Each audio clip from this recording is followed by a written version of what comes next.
Olá! No ambiente da saúde, onde a pressão é constante e cada decisão realmente importa, existe um abismo entre um simples grupo de profissionais e um time de alta performance. A questão é, como se constrói essa excelência?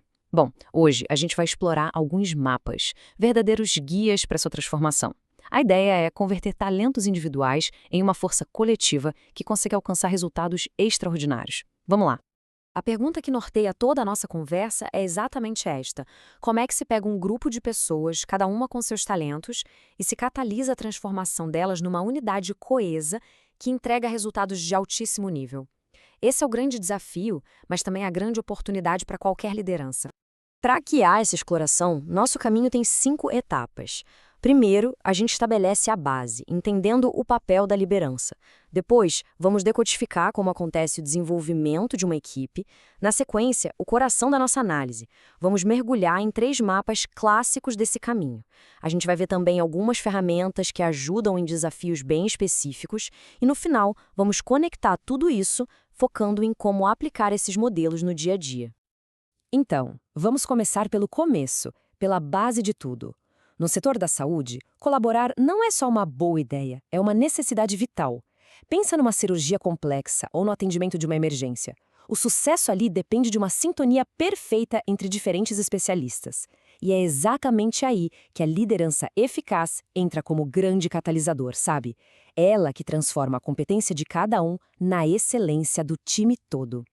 A ideia fundamental, que a gente vai ver agora, é que o amadurecimento de uma equipe não acontece por acaso. Muito pelo contrário, ele segue estágios que são, de certa forma, previsíveis. É uma jornada que pode, sim, ser compreendida e, mais importante, guiada.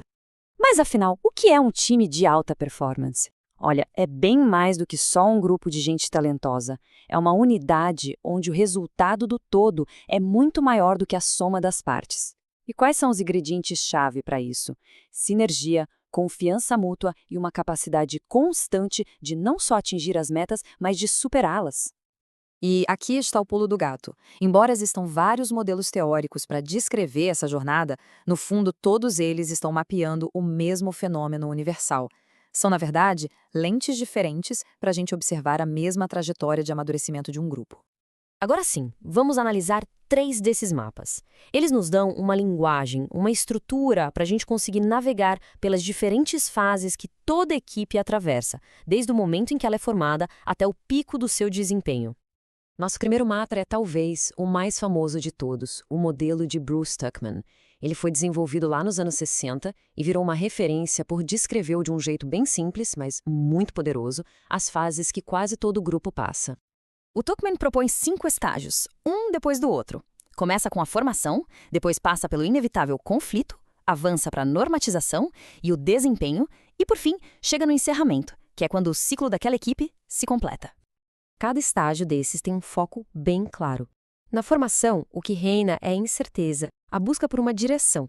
O conflito, como o nome diz, é marcado por disputas de poder. Já na normatização, a coisa começa a se ajeitar, surge a coesão e a confiança.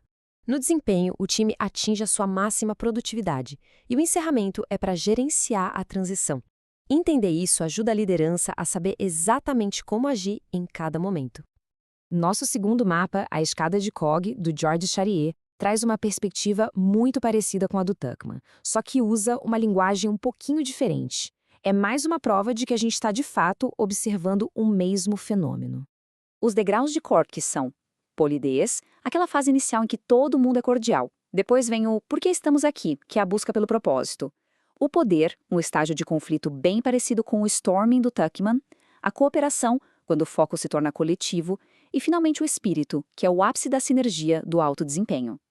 E o nosso terceiro mapa é um modelo Drexler-Sibet. Como a própria citação já diz, ele foi pensado para ser uma ferramenta bem visual e prática. Um guia não só para criar, mas, e isso é crucial, para sustentar a alta performance de uma equipe.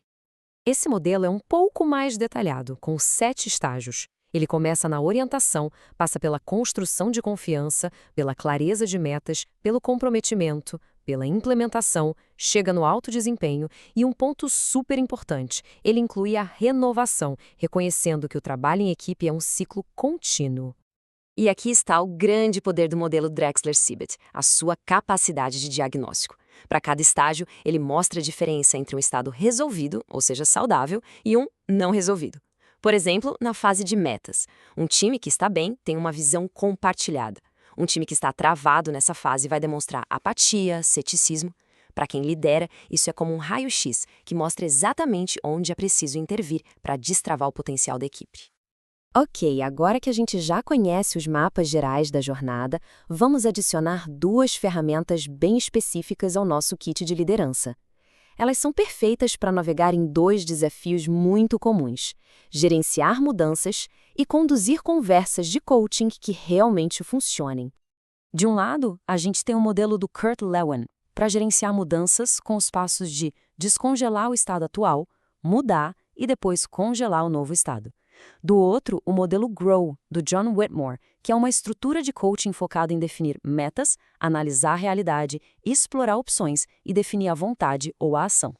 São duas estruturas simples, mas muito poderosas para desafios bem pontuais da liderança. Certo. E como a gente coloca tudo isso em prática? Porque, conhecer os mapas é fundamental, mas a verdadeira maestria está em usar esses mapas ativamente para guiar a equipe. É aqui que o conhecimento se transforma em liderança de verdade, em liderança eficaz. As ações práticas para a liderança são bem claras. Primeiro, diagnosticar em que estágio a equipe está. Segundo, adaptar o estilo de liderança. Por exemplo, ser mais diretivo no começo e delegar mais lá na frente. Terceiro, facilitar ativamente a passagem para o próximo nível. E, talvez o mais importante, lembrar que tudo isso são guias, não são regras rígidas, e que o desenvolvimento é um processo que nunca para. E, para fechar, fica uma reflexão. Com base no que a gente conversou, em qual estágio o seu time se encontra nesse exato momento? E, mais importante ainda, qual é o seu próximo passo estratégico como líder para ajudar esse time a avançar? Esta foi uma análise sobre liderança e o desenvolvimento de times de alta performance, uma produção da Escola de Saúde Pública de Florianópolis.